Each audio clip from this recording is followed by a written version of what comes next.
Bonjour, je m'appelle Jean-Jacques Nantel. Normalement, le Québec ne devrait pas être la porte d'entrée de l'Amérique du Nord, mais sa porte de sortie. C'est-à-dire que les matières premières, comme partout ailleurs dans le monde, devraient descendre du centre des continents et suivre le fleuve Saint-Laurent pour aboutir à l'Atlantique. Si, depuis 4 siècles, ça n'a pas été le cas, c'est parce que l'Amérique du Nord était un continent plus riche que les autres et qu'une foule de personnes utilisaient le chemin le plus économique, c'est-à-dire le fond du trou, la vallée du Saint-Laurent qui est située au Québec. Ils remontaient le fleuve Saint-Laurent à contre-courant et ils allaient vivre dans l'ouest. Ce mouvement d'est en ouest est en train de s'inverser sous nos yeux avec le début de l'exportation du pétrole de l'Alberta à travers le Québec. Avec ses pipelines pleins de pétrole sale, le Canada anglais est en train d'installer ses égouts au Québec pour atteindre l'Atlantique. Et ça, c'est gratuitement et même si nous sommes contre. C'est de ça dont je vais parler dans la présente vidéo. Évidemment, comme le pétrole est une matière première dont le marché est mondial, je vais être obligé de commencer par faire un peu de théorie géopolitique. Depuis les débuts de notre espèce, les humains n'ont jamais cessé de rechercher des formes d'énergie, des sources d'énergie qui étaient de plus en plus concentrées, c'est-à-dire qu'ils essayaient d'obtenir le maximum d'énergie dans le moins de matière possible. Au début de la préhistoire, nos ancêtres mangeaient des noix, des fruits, des racines, enfin des plantes quoi. Puis, avec l'invention des premières armes, ils se sont mis à manger de la viande qui fournissait beaucoup plus d'énergie dans moins de matière.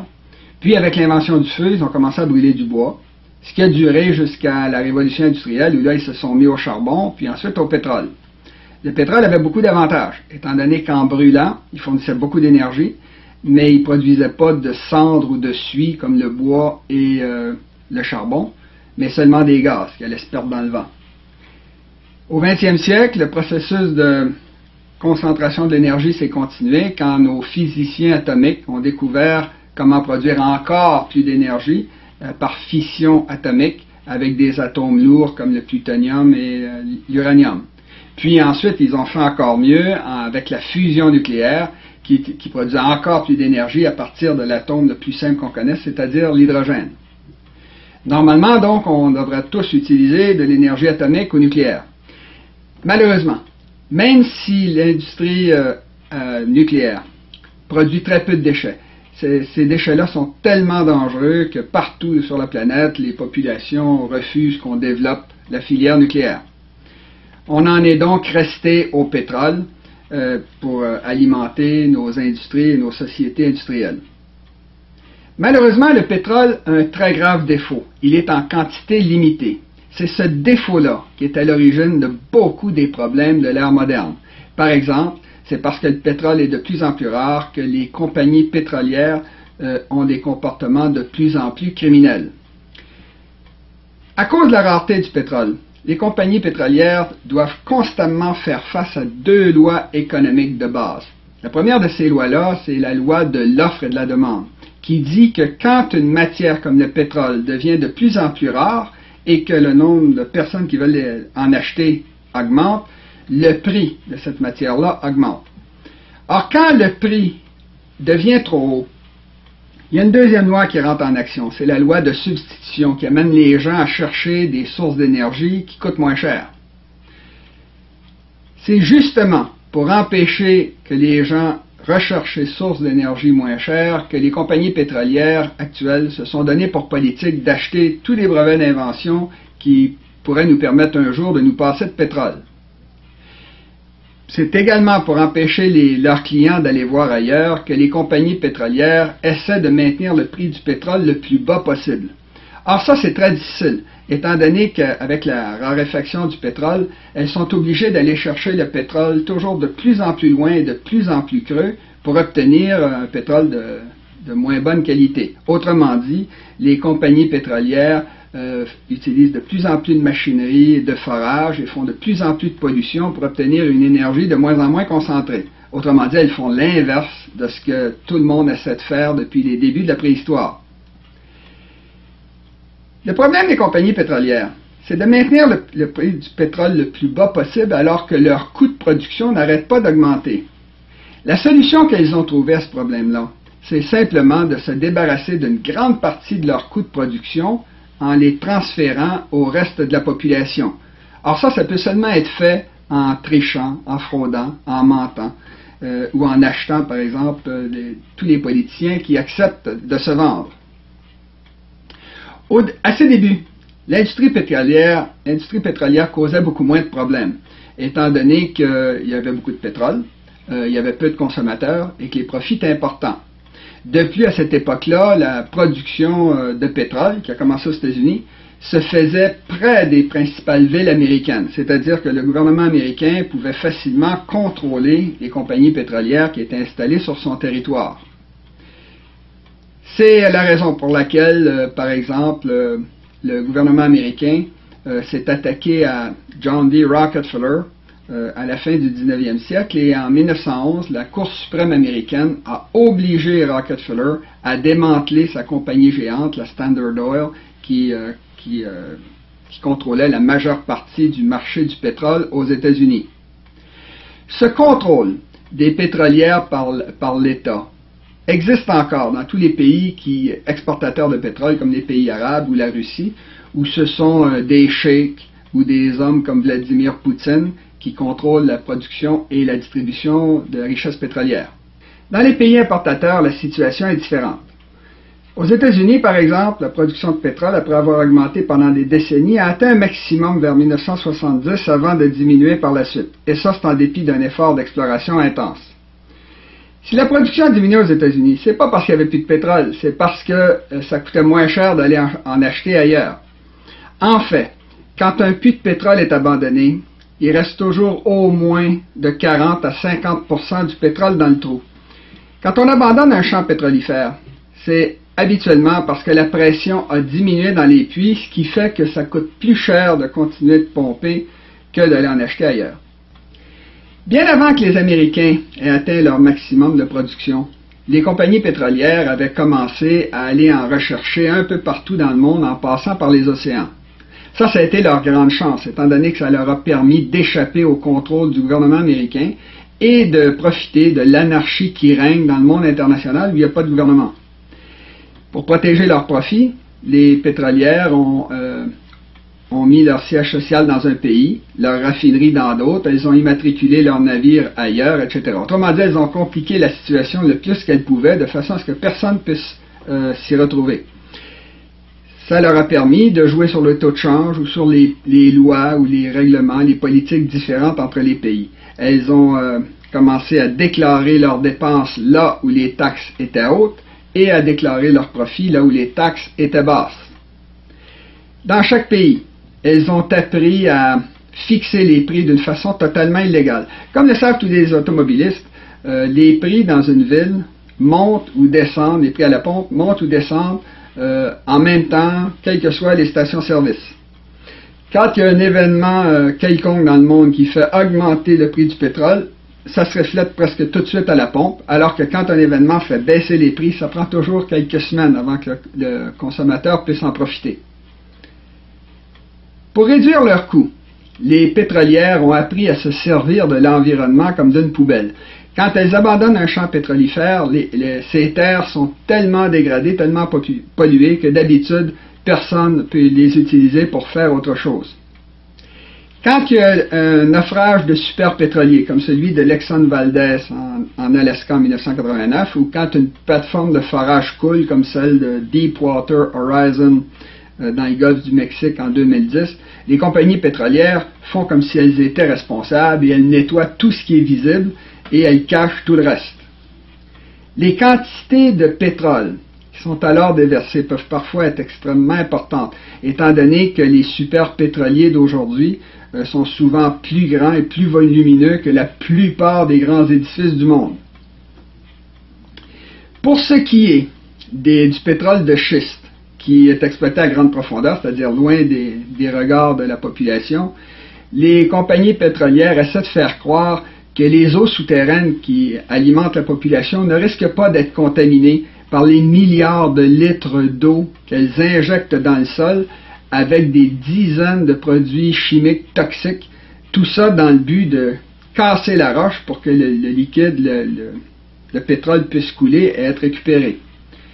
Il est pourtant évident que ces produits chimiques-là vont finir par toucher les eaux souterraines, étant donné que la fracturation hydraulique sert justement à fracturer, à casser la roche pour faire couler les liquides. En utilisant toutes sortes de procédés malhonnêtes de cette sorte-là, les compagnies pétrolières sont devenues tellement riches qu'en 2014, 6 des 10 plus grandes entreprises du monde sont des pétrolières. Et ici, on n'a pas parlé des immenses coûts des guerres qu'elles font déclencher pour attaquer les pays qui nuisent à leurs intérêts. Comme les pétrolières opèrent sur les océans, elles ont conclu une alliance stratégique avec la plus grande puissance maritime de notre époque, c'est-à-dire les États-Unis, essentiellement en achetant ou en prenant à leur service une partie de la classe politique américaine. Ça a été particulièrement évident dans le cas des 2 présidents Bush qui venaient de l'industrie pétrolière, ou du vice-président Dick Cheney ou Condoleezza Rice qui avaient travaillé pour ces entreprises-là. Dans les guerres pour le pétrole qu'ils déclenchent, les États-Unis dépensent des centaines de milliards de dollars et font tuer des milliers de leurs jeunes hommes. Cependant, ils obtiennent en échange 2 choses très importantes. D'abord, ils obtiennent le pétrole bon marché dont ils ont besoin pour maintenir un mode de vie qui est basé sur le gaspillage. Et deuxièmement, ils obtiennent de contrôler la seule ressource naturelle qui soit essentielle aux économies des pays qui leur font concurrence.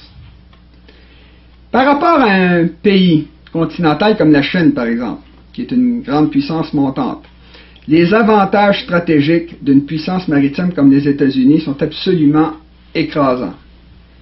La Chine, pour commencer, est loin de tout.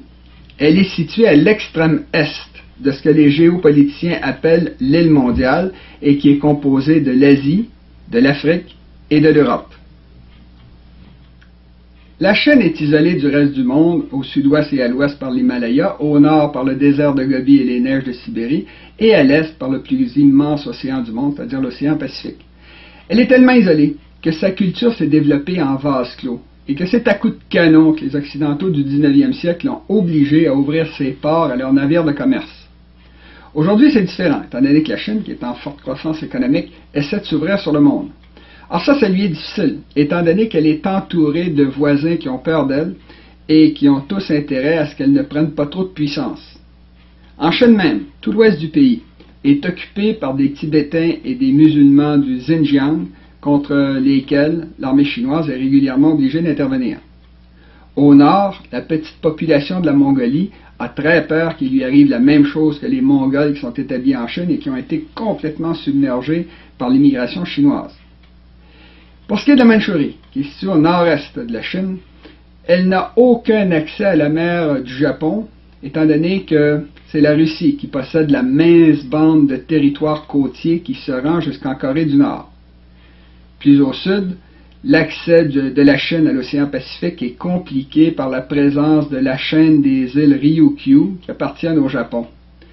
Plus au sud, ce sont les Chinois de Taïwan qui refusent de se joindre à la Chine continentale. Enfin, en mer de Chine du Sud, la Chine a fait l'erreur de se mettre à dos tous ses voisins en revendiquant un immense territoire maritime dont les limites longent les côtes du Vietnam, de la Malaisie et des Philippines. Le résultat de tout ça, c'est que tous les voisins de la Chine sont braqués contre elle et que la Chine se sent encerclée. La Chine a d'ailleurs été obligée de se battre contre plusieurs de ses voisins au cours des dernières décennies, contre le Japon au cours de la Deuxième Guerre mondiale, contre la Corée du Sud et les Américains au début des années 50, contre l'Inde en 1962, contre la Russie sur le fleuve Amour en 1969 et contre le Vietnam en 1979. Comme la Chine se sent encerclée, elle se sent obligée de faire d'immenses dépenses pour protéger ses frontières terrestres qui sont souvent très éloignées et difficiles d'accès. Du côté de l'océan, elle est tellement éloignée des principales sources de matières premières et de pétrole dont ont besoin ces industries que ces bateaux sont obligés de passer par des détroits qui sont contrôlés par les Américains ou par leurs alliés. Pire, leurs principales routes de commerce sont menacées sur leur flanc par Taïwan, mais également par d'immenses puissances comme le Japon et surtout l'Inde, qui a en Asie les mêmes ambitions que la Chine. Face à une Chine aussi mal foutue, se dresse l'impressionnante puissance maritime des États-Unis. En plus de posséder une langue et une culture qui ont une influence universelle, les Américains occupent et dominent un continent-île, l'Amérique, qui est encore aujourd'hui le continent le plus riche du monde. Comme ils n'ont aucun conflit territorial avec leurs voisins, les Américains n'ont jamais ressenti le besoin de se doter d'ouvrages de défense terrestre très élaborés, très coûteux. Dans le domaine maritime, les Américains possèdent une façade maritime sur 3 océans, c'est-à-dire sur l'océan Arctique, grâce à l'Alaska, mais également sur les 2 océans les plus fréquentés du monde, c'est-à-dire l'océan Pacifique et l'océan Atlantique. Leurs côtes sont parsemées de ports naturels d'une valeur exceptionnelle, comme par exemple le port de San Diego, le port de Los Angeles, celui de San Francisco, Seattle, Anchorage en Alaska, Norfolk en Virginie, Baltimore au Maryland, New York, etc. De plus, le continent nord-américain est drainé par 2 réseaux hydrographiques exceptionnels, le Saint-Laurent-Grand-Lac et également le Missouri-Mississippi. À l'échelle mondiale, les Américains contrôlent par eux-mêmes ou grâce à leurs alliés la quasi-totalité des points d'étranglement maritimes du monde, près desquels ils ont d'ailleurs établi des centaines de bases militaires. Toute cette puissance maritime permet aux Américains d'avoir un accès facile et économique aux ressources et aux marchés de l'Arctique, des 3 Amériques, de l'Afrique, de l'Europe et de la majeure partie de l'Asie, toutes des régions où ils possèdent de solides alliances. Les Américains sont tellement bien placés que même si une crise économique les obligeait à se débarrasser des 3/4 de leur flotte et de leur armée, ils pourraient quand même continuer à dominer le jeu international en se servant des océans pour aller financer et armer leurs alliés qui sont installés autour de l'île mondiale, sur le pourtour de l'île mondiale. C'est cette politique du diviser pour régner qui a permis à l'Angleterre maritime, pendant des siècles, de vaincre successivement des puissances continentales comme l'Espagne, la Hollande, la France et l'Allemagne. C'est pour se défendre contre cette stratégie de domination par les océans que les puissances continentales actuelles construisent des pipelines pour s'échanger du pétrole de façon à ne plus avoir à passer par les océans et par les pétrolières américaines. Et c'est pour contrer cette stratégie de contournement que les Américains actuels, qui n'ont plus les moyens d'envahir des pays comme le Koweït et l'Irak, s'arrangent pour créer l'anarchie dans des pays stratégiques comme la Syrie ou l'Afghanistan, où pourraient être construits des pipelines de contournement. Pour les Américains, créer le chaos dans une région comme le Moyen-Orient, ça a de moins en moins de conséquences, étant donné qu'il y a seulement 25% du pétrole qu'ils importent qui provient de cette région-là. Dans les régions où les Américains ne peuvent pas créer le chaos, par exemple au Myanmar, où les Chinois veulent construire un pipeline de contournement de façon à ne plus avoir à passer par le détroit de Malacca, les Américains s'arrangent pour tout compliquer en encourageant l'opposition démocratique à prendre le pouvoir. Ce qui est intéressant pour les Québécois dans cette stratégie américaine qui vise à prendre le contrôle du marché mondial du pétrole, c'est que le Canada anglais également est une puissance continentale qui cherche à échapper au contrôle des Américains en construisant des pipelines qui vont atteindre les océans en traversant le Québec et la Colombie-Britannique. Ce qu'il faut comprendre ici, c'est que l'Amérique du Nord est un continent qui a une forme évasée qui s'ouvre vers le nord. Ce qui fait que pour le seul Canada central qui va des Rocheuses jusqu'aux frontières du Québec, la distance à parcourir est de 3000 km, alors qu'aux États-Unis, la distance totale entre les 2 océans Pacifique et Atlantique est de seulement 2000 km au niveau du golfe du Mexique. Au niveau des populations, la majeure partie de la population américaine vit le long des côtes, alors que dans le cas du Canada anglais, Québec exclu, les 3/4 de la population vit dans le Canada central qui n'a aucune sortie autonome vers les océans. Autrement dit, le Canada anglais est une puissance essentiellement continentale. Dans cette histoire des pipelines qui vont passer gratuitement et de force à travers le Québec, les Américains sont de notre côté.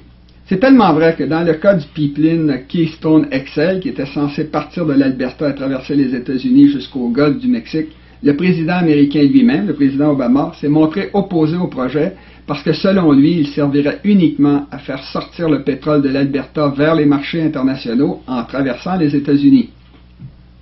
Dans cette affaire-là, ce que les Américains veulent vraiment, c'est que le pétrole de l'Alberta, qui est un continent, un pays, un territoire enclavé, reste prisonnier du marché du Midwest américain où les acheteurs peuvent profiter de leur situation de monopole pour obtenir des rabais qui vont jusqu'à 40% par rapport au prix international.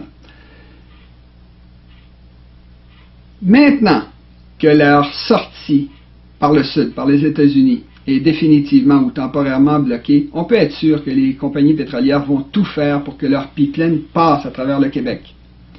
Dans leur stratégie de fraude et de voleur, le Québec est un territoire idéal, étant donné que la Constitution canadienne a été écrite de telle façon que les Québécois ne puissent pas profiter du fait qu'ils sont assis sur le seul point stratégique essentiel du Canada de l'Est par où passent toutes ces communications. Dans la Constitution canadienne, toutes les communications interprovinciales sont du ressort exclusif du gouvernement fédéral. Or, comme le fédéral travaille présentement au profit du Canada de l'Ouest, on peut être certain qu'il va tout faire pour que les pipelines passent à travers le Québec. C'est d'autant plus certain que ces pipelines-là vont être construits qu'au cours des 4 prochaines années, le gouvernement du Québec va être sous le contrôle du Parti libéral du Québec, qui est le Parti des anglophones et du Canada anglais. Les dirigeants du Parti libéral du Québec sont tellement sans scrupules que pour se faire élire et réélire, c'est-à-dire pour faire de l'argent, ces gens-là sont prêts à détruire leur propre patrie et leur propre peuple en faisant rentrer chaque année entre 50 et 60 000 immigrants au Québec, c'est-à-dire une masse de gens qui savent très bien qu'on est totalement incapable d'assimiler.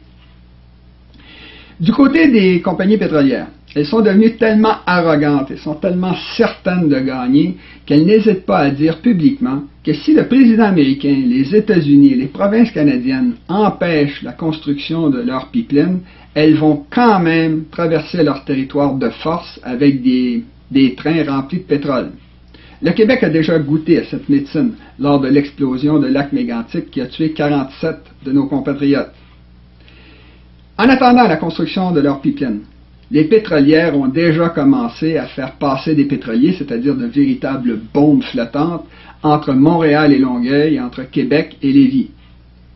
La seule façon pour les Québécois de réduire les risques que tout ça leur fait courir, ce sera de reprendre le complet contrôle de leur territoire en faisant l'indépendance du Québec de façon à ce qu'ils puissent imposer leurs propres normes environnementales.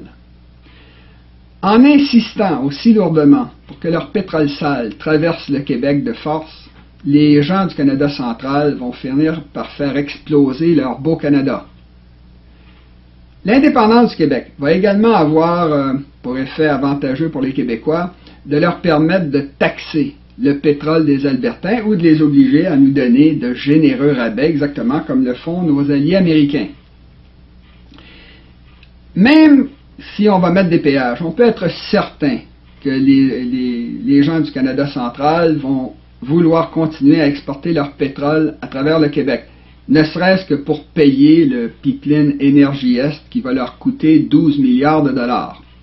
Dans ce domaine-là, un Québec indépendant va avoir intérêt à calculer au plus juste ces péages de façon à obtenir le profit maximum. Et les Américains vont être très contents de voir qu'on a les péages maximum, étant donné que plus les péages vont être élevés, moins il y a de pétrole qui va traverser le Québec, et plus les Américains vont pouvoir acheter du pétrole à rabais des Albertains. Ajoutons que, au point de vue environnemental, la meilleure façon de réduire ou même d'empêcher l'exploitation du pétrole sale des sables bitumineux de l'Alberta, c'est pas de faire des manifestations comme font nos écologistes, mais c'est de faire l'inverse de ce que cherchent à faire les compagnies pétrolières en les obligeant à supporter la majeure partie des coûts qui résultent de leurs opérations, en mettant des péages ou en leur imposant des normes environnementales beaucoup plus coûteuses. Tout ça, en effet, va avoir pour effet de réduire leurs profits et même de les annuler, ce qui va les inciter à arrêter d'exploiter un pétrole aussi sale. C'est d'autant plus important d'imposer le plus de coûts possible à ceux qui exploitent le pétrole que, contrairement à la croyance populaire, c'est faux qu'il va finir par manquer de pétrole sur la planète. On sait par exemple comment fabriquer du pétrole avec du charbon, exactement comme l'ont fait l'Allemagne nazie ou l'Afrique du Sud de l'apartheid.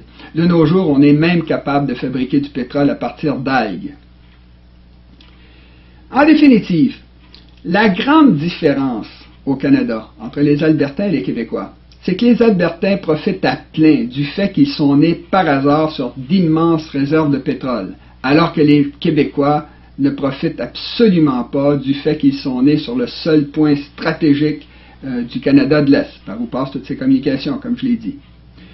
L'indépendance du Québec va mettre un terme à toutes ces folies-là. Comme d'habitude, j'aimerais beaucoup vous m'aider à répandre au maximum cette vidéo autour de vous, notamment pour qu'elle finisse par atteindre nos chefs et qu'ils commencent à utiliser ces arguments-là pour convaincre la population. Je vous remercie. Au revoir.